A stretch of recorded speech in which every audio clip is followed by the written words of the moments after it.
एना कर अब हम सुते छी तू चक्कू लकर रखवारी कर जे कोई हमारा देह में टच कर सीधा चक्कू मार दिए बुझली की करबी कोई येते तकरा मार बस मार दे भाई बस सुतिया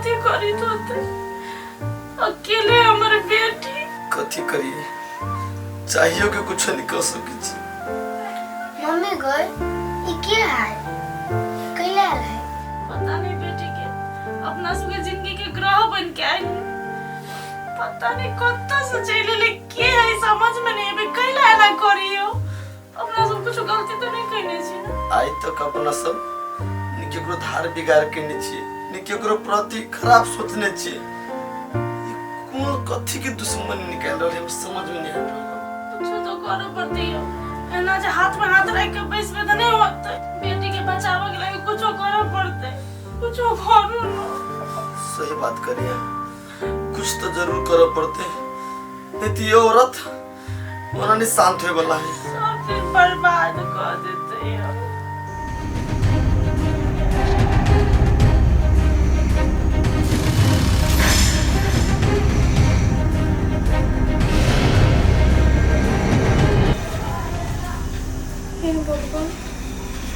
कथी करै छी हम लोग के ना कर छी नहीं हमरा कनी ले खारो बना जे एती तक मार देबे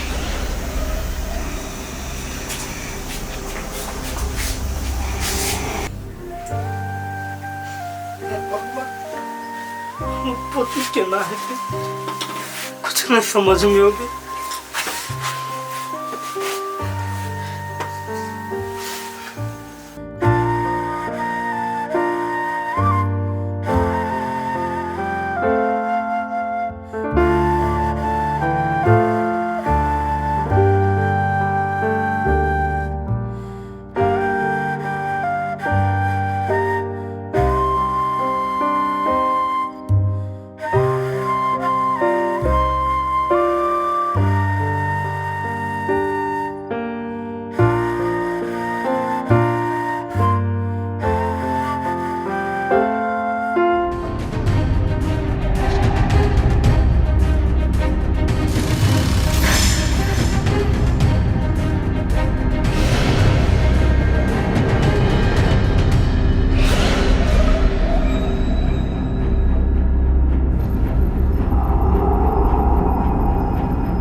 बेटी सब बाहर आती है नहीं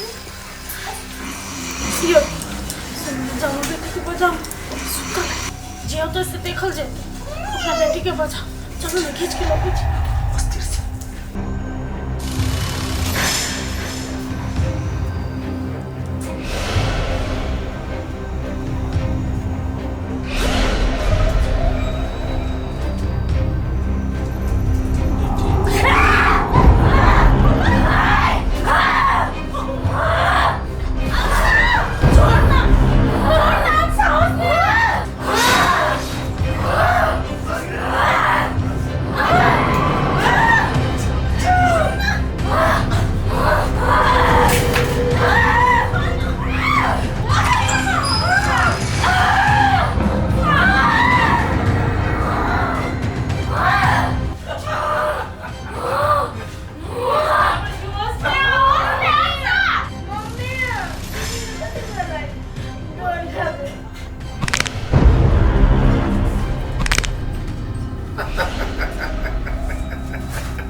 अंशा उठ के बैठ।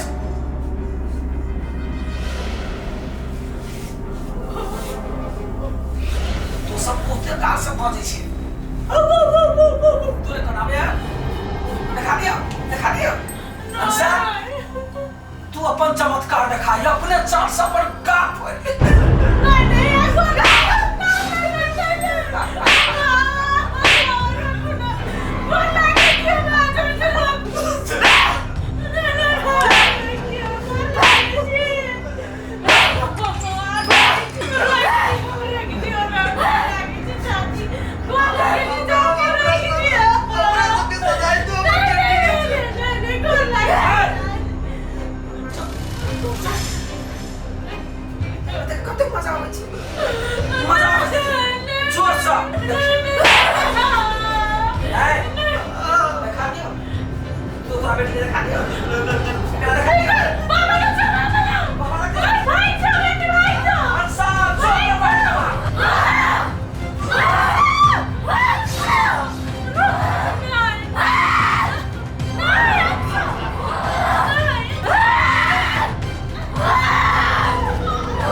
अंशा वो नाने छोरा बनाओ अपन कपार फिर से फोड़ ले तब तो हर बताए बात पूछ दो।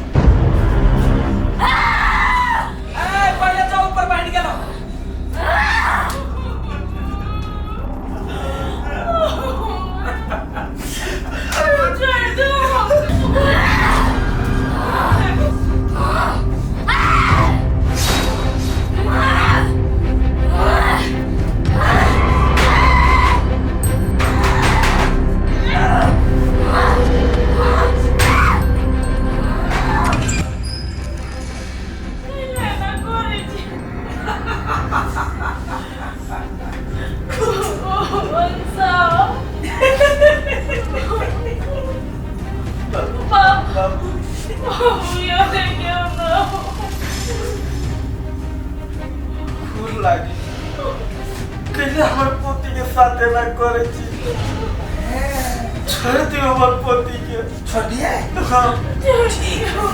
अंशा सब सामान फेंकत फाकत बुढ़वा के मुंह तोड़।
अंशा तू कौन छे?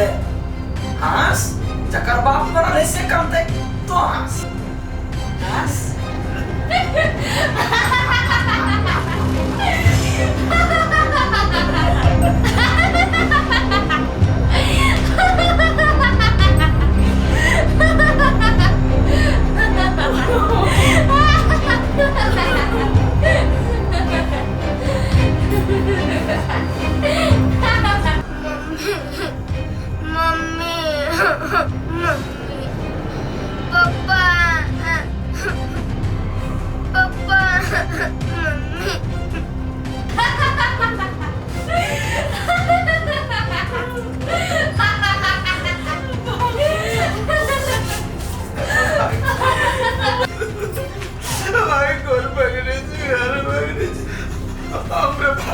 बाबूजी के जान बचा दिया। अब अभी तो हॉस्पिटल हो जाती है। देखिए आगे और बात अभी तो हॉस्पिटल जाती है। कब फिर गिरे पे उन्होंने छोड़ा वाला भोर होता है मर जाओ तो जरा दिया ही जिंदा रहो तो हॉस्पिटल अंशा हंस